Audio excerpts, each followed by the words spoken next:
Everyone, I'm Larissa Russell of Creative You, and I'm your host of the Creative Soul Healing Podcast. Here's where we talk about the connection between creativity and healing by interviewing amazing creatives, spectacular healers, and inspiring people who have used creativity in their healing. What does it mean to be creative? What is creativity? You don't have to write a best-selling book or paint a masterpiece or even play in a rock band. Creativity is in everything that we do, in the ways we think, in the way we run a business. In our everyday lives, we are creative all the time. Let's talk about how we are creative and how creativity helps us heal mentally, physically, and emotionally, right now on the Creative Soul Healing Podcast.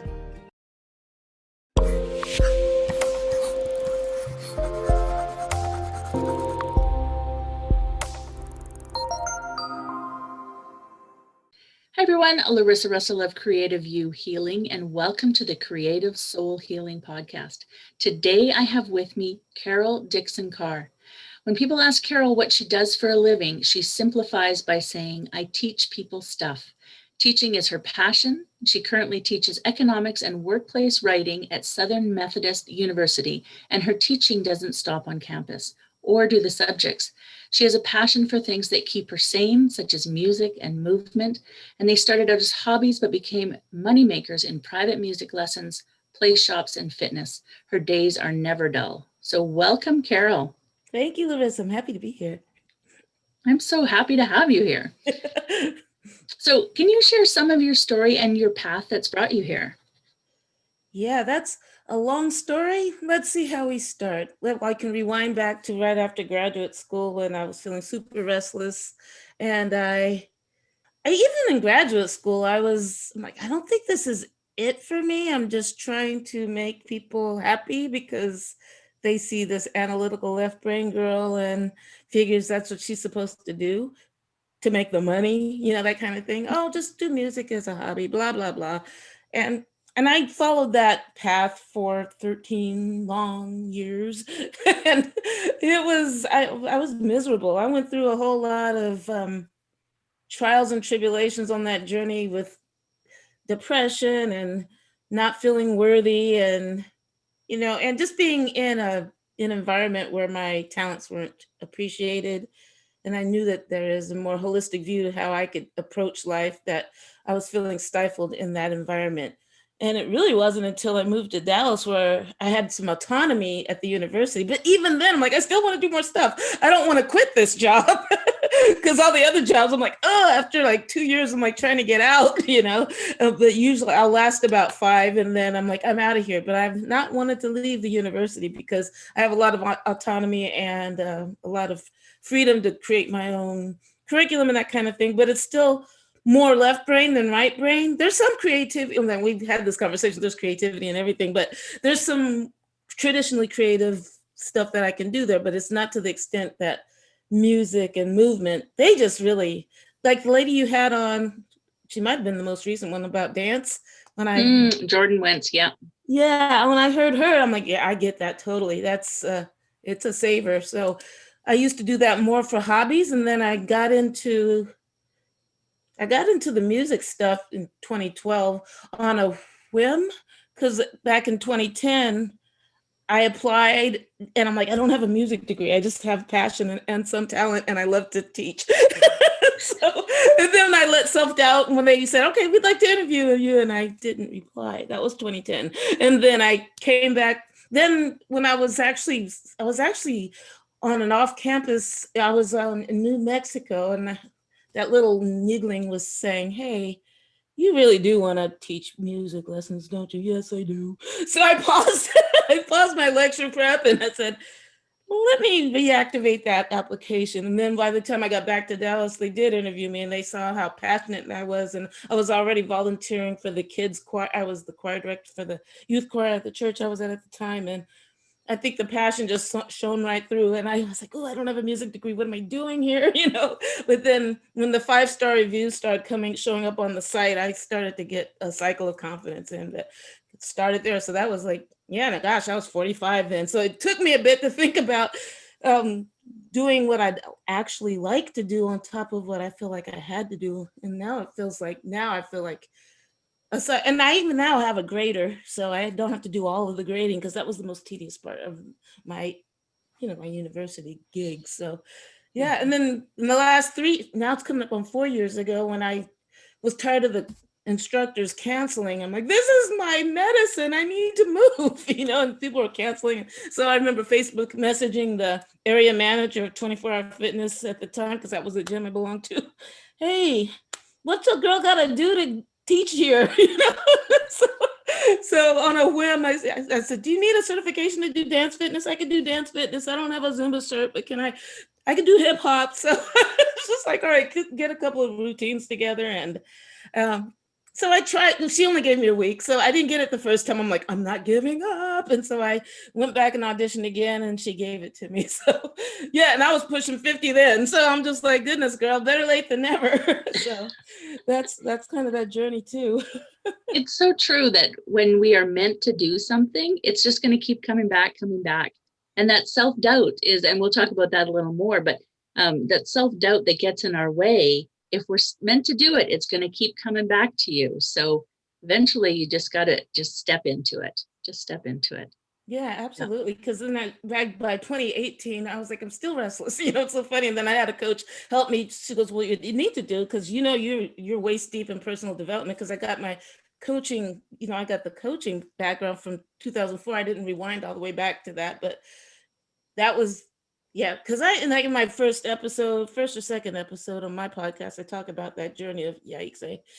Something's got to change. But fast forward to, she goes, you have an abundance of knowledge from the speaking and coaching and motivational world, and you need to tie all this music and movement and written word together. And so I was doing these play shops in 2018, 2019, then COVID hit. And I'm like, I want my face-to-face dance partners with affirmations, but it wasn't happening. And I just didn't want to do it on Zoom because I was on Zoom enough. So I pivoted a bit and thought, all right. The other coach was like, well, you're a micropreneur, so you should help people do the same thing. If they want to work with their multiple passions, you'd be the perfect person to help them with that. Okay, sure. Yeah. So, yeah. And again, when you're open to things, your path it flows easily when you're open like that, right? So important. Mm-hmm. So what does healing with creativity mean to you? Yeah, for me, it almost feels like, and I know that traditional medicine definitely has its place, but my daughter has had some struggles with depression, and I think you and I had a conversation about that. But for me, I always felt like I needed to do it through some kind of creative outlet. And I don't know if that's the fact that I didn't go on meds was a bad or a good decision. It was just a decision I made, but for me, it felt good every time I move, every time I journaled, every time I played the piano, or if I'm singing along to something, it really shifts the mood. And I remember times when I was like super depressed, and then I'd go to choir rehearsal. Nobody would ever know because I'm in the realm of music and people singing with me. And that's such a vibration raiser for me anyway. So that's what, for me, it's really the music and the movement for sure. Yeah, absolutely. And so then what inspires you in the work you do? Sometimes I feel like it's self-serving. The inspiration comes and like, oh, this feels good to me. And then by extension, people are feeling good by the energy that I'm emitting, that kind of thing. Because if you're teaching a Pilates class and you're doing some things that are super hard, you have to have a sense of humor. So the inspiration is like, okay, well, we're getting stronger. We're getting stronger. And this might not be fun in the moment, that some of those plank exercises, they're not fun. But we are making ourselves stronger, and in our mental, physical, spiritual, emotional, all of that is being covered. So I think that's the inspiration, just having all four domains covered in the fact that we're doing these things, whether it is music or a jam session. Because even when I'm teaching nowadays, when I'm teaching the piano, I said, I'm not teaching competitive piano. I'm teaching piano that'll make you feel good and take your mind off your homework for a bit. I can teach some music theory, but this is not one of those pressure practice this exact same thing over and over and over again. We just, what do you want a jam session? Okay, let's pick out these chords and let's see what that looks like. Oh, Bohemian Rhapsody. Okay, that's a lot, but we're gonna work on that. And we're having a lot of fun with that. So that kind of thing. So the inspiration is just knowing that I'm relieving people's stress mostly, and mine by extension as well. Yeah, I love that. I love that. So one of the questions that comes up a lot for healers and creatives is monetizing your work. What are your thoughts about monetizing the work you do? And for me, it was interesting because I always thought they would just be hobbies. But then when I felt like there was, and it just kind of fell into it because I felt that there was a need and it wasn't being met. And as far as the music, teaching the music, I think it was one of those, I don't even know, I'll give you the divine download that comes to me. And even though, like I said, I don't have a music degree. So I think it depends on, I mean, I don't know what other people's beliefs are, but for me, it's like some kind of intuitive hit if it should be monetized or not. And that's not everybody's jam. They don't all have to be monetized if they don't want to be. It just happened that I ended up monetizing some of the things I called them hobbies before, but now they do bring in some cash too. So yeah. And I think we don't value ourselves enough often. So we're always a little bit nervous about monetizing, or how much do we charge, or things like that. So there's a whole, I mean, we could do a whole episode just on that, right? But for sure. Ultimately it is a personal decision, what you do and how you do it. I personally believe your self-value is tied to it. So that's really important too. But so you talked a little bit about this, about dance and music, but my question is, what is the creative healing modality you use the most for yourself?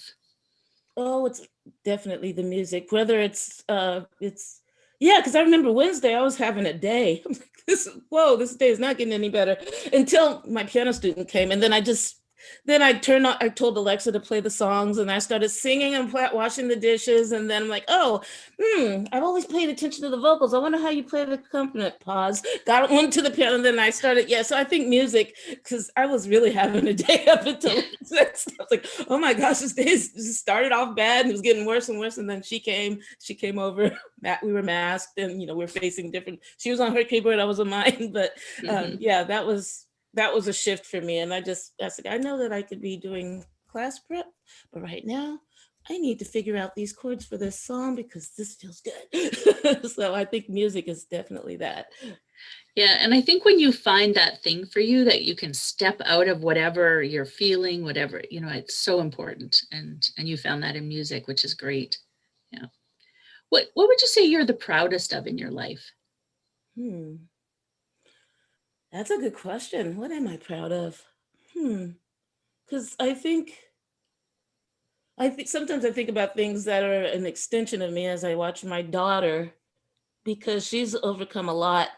And she's also she's got music gifts too. The girl can sing her face off. And I watch her confidence. So I watch watch how she's overcome all the horrible stuff that she dealt with in high school, and then watching her have a platform on YouTube. She was not afraid to come out to her parents. She did it publicly and asked me to share it on social media. So heck yeah, girl, people need to hear that it's, you can't pray away the gay. Hello, it's just so stupid when people think that that's a thing that you can do. Oh, don't even get me started on that one, but yeah. She said, can you share the YouTube video on social media? Yes. She shared a video about, overcoming depression and giving resources. I was so proud. I think, yeah, I'm Maya. So she is a part of me. I feel like I'm most proud of her. Interesting. Yeah. Yeah. That's understandable. She's my one and only. She's my one and only child. Yeah, absolutely. And I think it's important that no matter, whether our kids follow the path we think they should or not, that we believe in them and we are proud of them for doing whatever they need to do, right? Yeah. So important. Yeah. For sure. So if you could change one aspect of our society through your work, what would it be? Ooh, just one aspect, huh? Gosh, from like 2016 forward, I was writing all kinds of songs about getting along and listening to each other. That's, yeah, so it'd be a better understanding of where people are coming from because we are more divided than ever. And yeah, that was the other thing. I was like, I was looking at the lyrics from 2016. I was like, they are all, can we all just get along? Can we please listen to each other? Let's, stop the hate. There's a lot of, yeah. So I'm really unity. I know world peace sounds so pat and trite, but yeah, I really want But people to, wouldn't it be nice? wouldn't it though? Yeah, I want us to understand where people are coming from. People are not listening to each other.